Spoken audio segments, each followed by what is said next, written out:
Good evening. We start your 5 News at 6 with breaking news in Fort Smith, where officers with the SWAT team and a number of other agencies standing in a standoff right now with a suspect from an attempted bank robbery. It's happening on Armour Street, just off Midland Boulevard and north of Kelly Highway.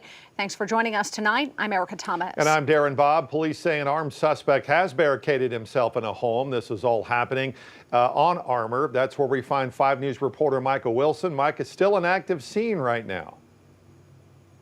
Hey, Darren and Erica, you can probably see over my shoulder. You can see the flashing lights. Now, we've been here since around 3 p.m., and I did check in with Fort Smith Police again. They confirmed to me that no shots have been fired, but I want you to take a look at this video from earlier.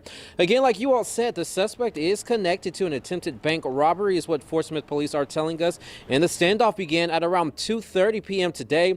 Arkansas State Police, Fort Smith, and the SWAT team all involved in this and on scene right now. Now, they did block off a portion of the road on 39th Street. They are asking people to stay away from the area. Now, we were actually closer earlier today, but they asked us to step back because it's just not safe. The man, again, he's armed and barricaded. Now, I did speak with a mom who lives nearby. She says she was on her way to pick up her daughter from school or daycare whenever she realized she couldn't get out of her home because the police presence was so large she couldn't drive anywhere.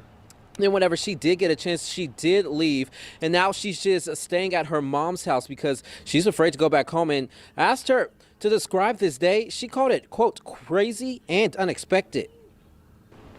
5 regular police cars, 5 state troopers, and there were a few detectives. And I was backing out to go get my daughter, and they had me where I couldn't leave. And I asked the officer, I was like, am I able to leave? He's like, no, not right now.